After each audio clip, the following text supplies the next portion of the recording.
ఒకానొక స్టేజ్లో నరసింహకి MLA ticket confirm అయింది. అప్పుడు నువ్వేం చేసావు? ఏం చేస్తే అధిష్టానం నేనే మార్చుకుని మామయ్యకి టికెట్ ఇచ్చింది? నువ్వు బతుకుండగా మా బాపుకి టికెట్ రాదన్నావు కదరా? నీ ప్రాణం తీసి మా బాపు చేతిలో ఎమ్మెల్యే టికెట్ పెడతా. మీ బాపుని చంపడానికి రౌడీలు ఇంటి మీద అటాక్ చేశారు. ఆయన్ని రక్షించుకోవడానికి నువ్వేం చేసావు? ఎలా అడ్డుపడ్డావు? బాపు బాపు సిన్సియర్గా ట్రై చేయడం అంటే అది క్రిష్. ఏ విషయంలో కూడా అంతే సిన్సియర్గా ట్రై చేసావా? చెప్పు. అంటే అది వెళ్ళి కబ్జా చేసిన కేశవ్తోని మాట్లాడడం అంటే రిక్వెస్ట్ చేసిన. ఆ పని చేయడానికి నువ్వెళ్లాల్సిన అవసరం ఏంటి? ఆ పెద్దవాడు కూడా చేయగలదు. కబ్జా చేసినవాడు బతిమాలితే మాట వినడు. ఆ సంగతి నాకంటే నీకే బాగా తెలుసు. మాట వినప్పుడేం చేయాలి? బెదిరించిన సత్య. ఆహా, క్రిష్ బెదిరించినా మాట వినలేదా? మాట వినకుండానే తిరిగొచ్చేసావా? చేతులు ముడుచుకుని వచ్చేసావా? సత్య, నా దమ్ము తెలవదా నీకు? చేతులు ముడుచుకునే రకాన్నా నేను? మరెందుకు నిరాశగా తిరిగొచ్చేసావు? బాపు అడ్డం పట్టాడు. ఆ పెద్దవాడికి మంచి జరగడం మీ బాపుకిష్టం లేదా? అట్లని కాదు. ఆమెకి హెల్ప్ చేయడం వల్ల మీ బాపుకి ఒరిగేదేం లేదనా? అది కాదు సత్య. మరేంటి? ఆ లొల్లిలో ఇన్వాల్వ్ అయితే బాపుకి నష్టం జరుగుతుందని. నష్టం అంటే?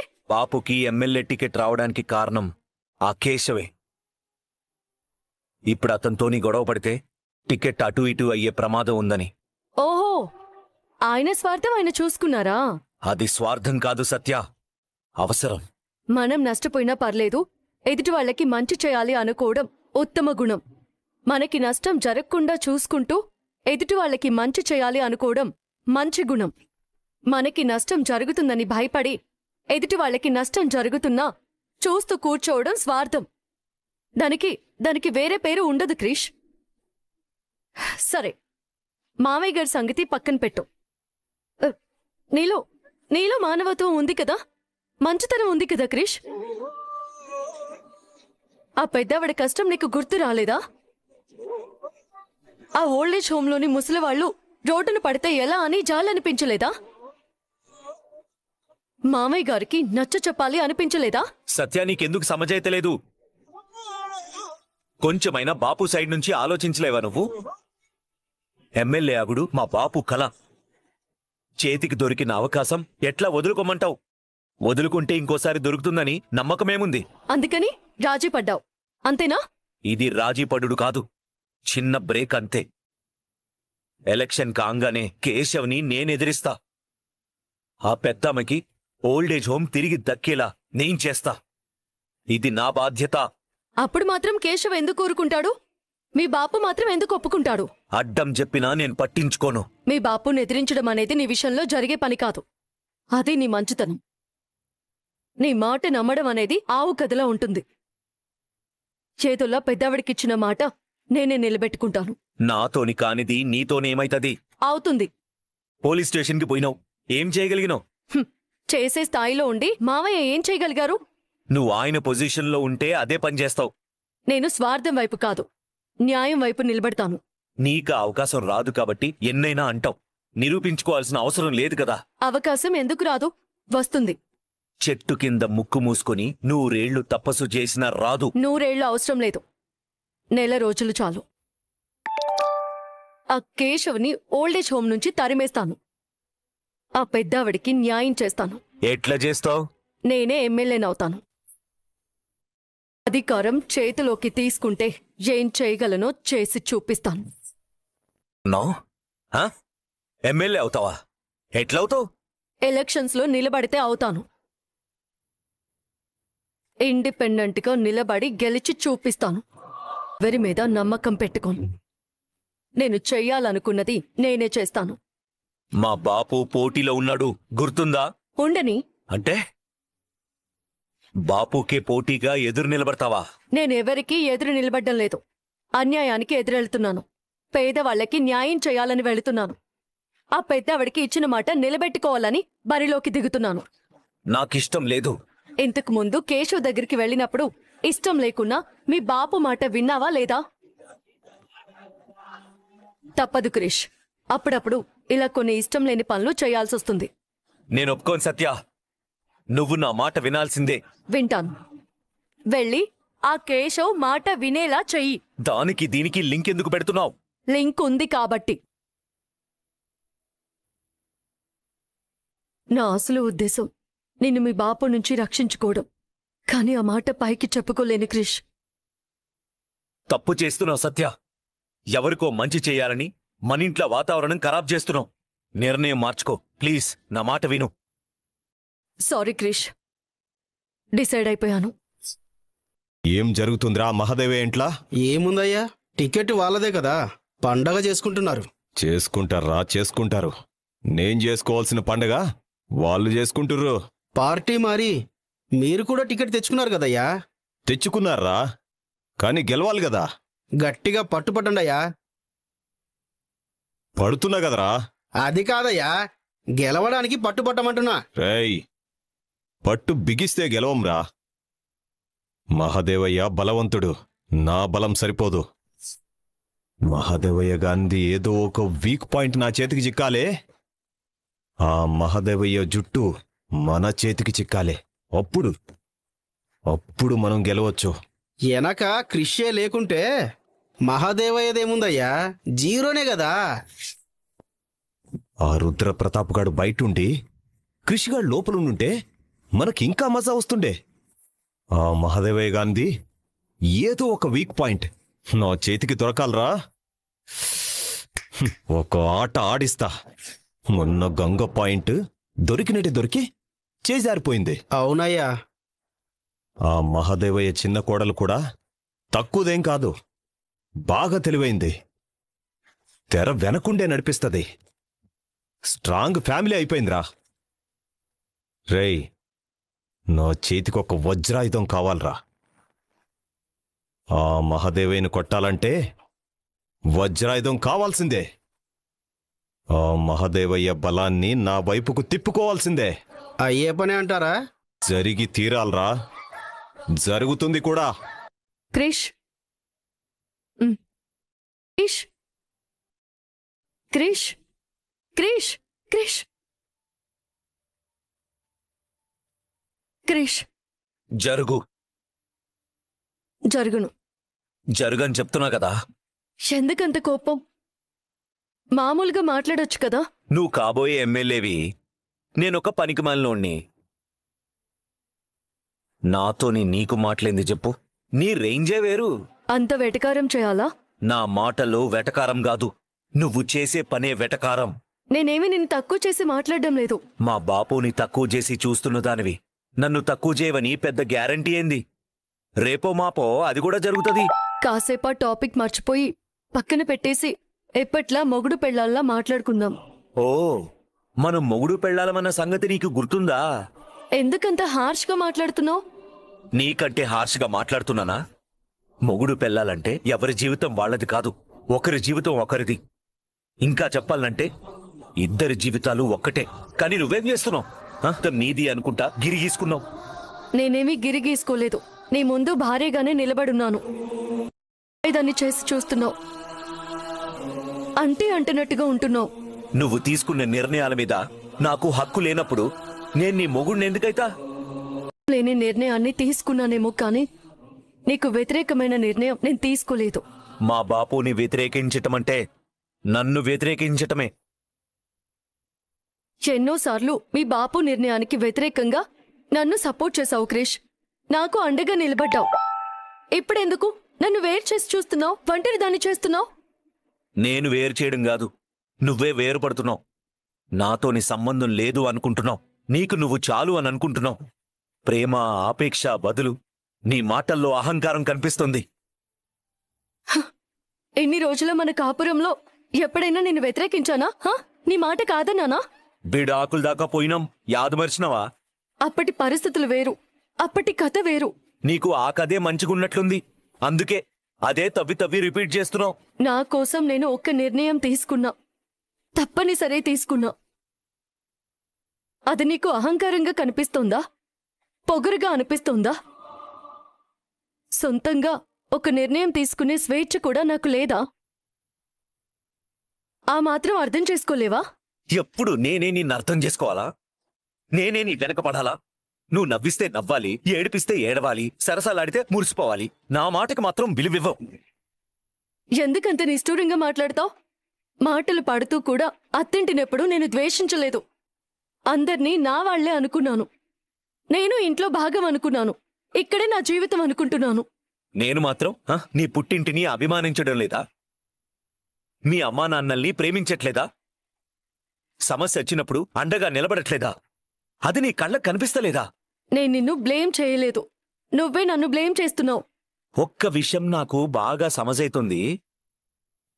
నువ్వు పక్కా ప్లాన్తోనే పోతున్నావు. ప్లాన్ ఏంటి? ఈ ఇంట్లో ముసలం పెట్టి ఏదో ఒక లొల్లి చేయాలని ప్రిపేర్ అయినావు. ఈ లొల్లి పెద్దదైతదని నీకు తెలుసు. మన నడుమ దూరం పెరుగుతుందని కూడా నీకు తెలుసు. అందుకే నా ముందరి కళ్ళకి బంధం వేసినావు. నిన్ను దూరం పెట్టనని నాతో అనిపించి చేతిలో చెయ్యించి మాట తీసుకున్నావు. అంతే కదా? ఆనందాన్ని దాచుకోలేదంతే కేక్ లో క్యాడ్బరీని చూస్తే. Cadbury Chocobakes cake. అక్కడే చూడు. కేక్ రూమ్ లో తిందాం, లేకపోతే దొరికిపోతాం. దొరికిపోతామా? వావ్, దీంట్లో క్యాడ్బరీ ఉంది. ఆనందాన్ని దాచుకోలేదంతే కేక్ లో క్యాడ్బరీని చూస్తే. Cadbury Chocobakes cake. అవునా కాదా? నా కళ్ళలోకి చూసి చెప్పు. అంటే మాట తీసుకోకపోయింటే నాకు దూరమై ఉండేవాడివా? నేను అడిగిన దానికి సమాధానం ఇది కాదు. ముందు నుంచే ప్లాన్ ప్రకారం మాట తీసుకున్నావా లేదా? చూడు క్రిష్, నాకు ఇష్యూతో పని లేదు. మన డే టు డే లైఫ్తో పని లేదు. నాకు నువ్వు కావాలి. నీతో జీవితం పంచుకోవడం కావాలి. మనిద్దరం లైఫ్ లాంగ్ కలిసి ఉండడం కావాలి. ఏదో భయంలో నీతో మాట తీసుకున్నాను. భయం కాదు, దాన్నే ప్లాన్ అంటారు. ఒప్పుకో. క్రిష్, ఇక ఈ డిస్కషన్ ఇక్కడితో ఆపేద్దాం. ఇదెక్కడికో వెళ్లేలా ఉంది. నాకు భయంగా ఉంది. నువ్వు భయం నటిస్తున్నావు. నటించడం ఏంటి క్రిష్? నీ దగ్గర నటించాల్సిన అవసరం నాకేంటి? నిజంగా భయం ఉన్నదానివి అయితే ఒక్క మాట కూడా ముందుగా చెప్పకుండా ఎలక్షన్లో పోటీ చేసే నిర్ణయం తీసుకోవు. నిజంగా భయం ఉన్నదానివి అయితే గింత తెగించి మాట్లాడవు. నువ్వు చేసే పని నాకిష్టం లేదని చెప్పంగానే నిర్ణయం మార్చుకునేదానివి. ఈ ఒక్క విషయమేనా, లేకుంటే వేరే సీక్రెట్లేమైనా దాస్తున్నావా? నా దగ్గర ఇంకేం సీక్రెట్లుంటాయి? ఏమో, నాకేం తెలుసు. పిచ్చోండి కదా, గుడ్డిగా నిన్ను నమ్ముతా కదా. నీ గుండె పగిలే సీక్రెట్ నా గుండెల్లోనే దాచుకుంటున్నాను. అది నీ అంతట నువ్వే తెలుసుకునేలా చేస్తాను. నాకుగా నేను చెప్పను క్రిష్. ఏంది అంతగానం సోంచాయిస్తున్నావు? ఎన్ని సీక్రెట్లు దాచిపెట్టుకున్నావా అని లెక్క పెట్టుకుంటున్నావా? లేకుంటే ఎట్లా నన్ను మాయ చేయాలనా అని చూస్తున్నావా? క్రిష్, దయచేసి అలా అనుకో. నువ్వు నా ప్రాణం. మాట చాలాసార్లు చెప్పినావు. చెప్పిన ప్రతిసారి నమ్మినా. ఇప్పుడు కూడా నమ్ముతున్నా. నేను నీ ప్రేమని అనుమానిస్తలే, అనుమానించను కూడా. థ్యాంక్స్. ఎక్కడికి పోతున్నావో చెప్పకుండా ఎన్నోసార్లు బయటికెళ్ళావు. అప్పుడు కూడా నీ మీద ఒక్కసారి డౌట్ పడలే. ఇప్పుడు కూడా దాని గురించి నేను అడగట్లేదు. ఎందుకంటే నువ్వు కూడా నాకు ప్రాణం కాబట్టి. నువ్వంటే నాకెప్పటికీ ఇష్టం కాబట్టి. నువ్వు పక్కకి లేని జీవితాన్ని ఊహించుకోలేను కాబట్టి. నాక్కూడా లొల్లిపడుడు ఇష్టంలే సత్య. ఎప్పుడూ మనమిద్దరం నవ్వుకుంటా తుళ్ళుకుంటా ఉండాలి. ముచ్చటైన ముగుడు పెళ్ళాల్లెక్క ఉండాలి.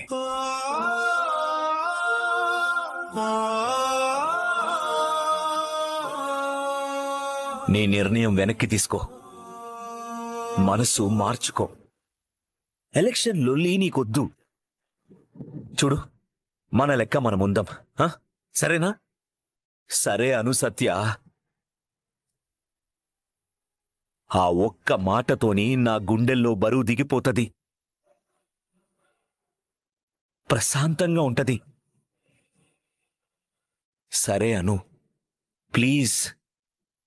ఇంతకంటే ఇంకేం అడగను నిన్ను. జిందగీ మొత్తం నీకు తోడుగా ఉంటా. సరే అనే మాట నీ దృష్టిలో కేవలం 2 అక్షరాలే, కానీ దాని విలువ ఒక జీవితం క్రిష్. నేను వెనక్కి తగ్గితే నిన్ను పోగొట్టుకునేదాన్ని అవుతాను. ఆ రాక్షసుడికి తాకట్టు పెట్టుకునేదాన్ని అవుతాను. సరే అను సత్య, ఇదే నీ నిర్ణయం అయితే ఇంట్లో వాళ్లకే కాదు, నాకు కూడా నువ్వు శత్రువుగా మిగిలిపోతావు. గుర్తుంచుకో. రామ్మా, రా కూసోయే. మన lawyer MLA seat nomination form నింపుతుండు. మొత్తం అయినాక నీ చేతికిస్తా. తీసుకుపోయి దేవుని ముంగట పెట్టి పూజి. అంత మంచి జరగాలని మొక్కో. అలాగేరా, గెలిచాక 100 కొబ్బరికాయలు కొడతానని కూడా మొక్కుకుంటాను. గట్లనే చేద్దామమ్మా. 100కి తగ్గేదే లేదు. నాకు కావాల్సింది గెలుచుడే. ఎందుకు పెన్మిటి టెన్షన్ పడతావు? నువ్వు కాకుంటే ఇంకెవరు గెలుస్తారు? మీరు వరంగల్ కింగ్ సార్. మీకు వ్యతిరేకంగా నామినేషన్ వేయడానికి అభ్యర్థులు వణికి చేస్తారు. అత్తమ్మా, మనం కూడా మామ వెనుకపోయి ప్రచారం చేయొచ్చా? చెయ్యొచ్చా ఏందమ్మా? చెయ్యాలే. గడప గడపకి తిరిగి ఓట్లు అడగాలి. అమ్మో, గట్లయితే ఇప్పుడున్న చీరలు సరిపోవు, కొత్తవి కొనాల్సిందే. నీ గోల నీది. ఏం లాయరు, మొత్తం నింపుడయిందా? అయిపోయినట్టే. మిమ్మల్ని ప్రతిపాదించే వాళ్ళ సంతకం ఒకటి కావాలి. అంతే కదా. నేనున్నా కదా, నా చెయ్యి చాలా మంచిది. రే చిన్న కొడవలను తీసుకురాపో. ఇప్పుడు దాంతో పనేముంది? ఇప్పుడు తాను రాదు బాపు, పడుకుంది. వెనకనే పెట్టుకొని పండుకున్నదా అంటవేంద్రా? నువ్వు నిద్రమత్తులో ఉన్నట్టు నువ్వు. అమ్మా సత్య, తల్లి రామ్మా. రామ్మా సత్య, రా. నామినేషన్ ఫామ్ రెడీ అయిపోయింది. సపోర్ట్ చేసేటోళ్ళ సంతకం ఒకటి కావాలంట. నా వరకు ఈ ఇంటి అదృష్టలక్ష్మి నువ్వే. ఏమంటావమ్మా? అందులో అనుమానమేముందిరా? అది సంతకం పెడితే నువ్వు ఏకగ్రీవంగా ఎన్నికవుతావు. కరెక్ట్గా చెప్పినావు అమ్మమ్మ. రా బిడ్డా, రా సంతకం పెట్టురా. నామినేషన్ వేయంగానే నీకు పట్టు చీర కొని పెడతా. మరి నాకు? అరే, నీకు బి కొనిస్తానే. తోడి పెళ్లి కూతురు లెక్క అన్నిటికీ రెడీ అవుతావు. వెళ్ళమ్మా, మీ మావయ్య ఆపేక్షగా పిలుస్తున్నాడు. ఏందే సొంచాయిస్తున్నావు? పట్టుచీర సరిపోదా? పెండ్లాన్ని కాదని నీతో సైన్ చేపిస్తుండు మీ మామ. గట్లుంది నీ అదృష్టం. పోయి సైన్ చేయి. రాబిడ్డా, తను చేయదు బాపు. ఎమ్మెల్యేనయ్యి ఆ పెద్దావిడ లాంటి అభాగ్యులకి అండగా నిలబడాలి అనుకుంటున్నాను. గా పని గెలిచినాక మీ మామ కూడా చేస్తాడు కదా. నన్ను నేను నమ్ముకోవాలి అనుకుంటున్నాను. మా బాబు వరంగల్ ఎమ్మెల్యే అయ్యి తీరాలి. వేరే ఎవ్వరికీ ఆ అవకాశం ఇయ్యను. నువ్వు కానప్పుడు అది ఎవ్వరైనా పట్టించుకోను, లెక్క చెయ్యను. దానికి చెప్పు మనసు మార్చుకోమని. ఎవరు చెప్పినా నా నిర్ణయం మార్చుకునే ప్రసక్తే లేదు. उसके पीछे चलते हैं। मंडी कर रहा।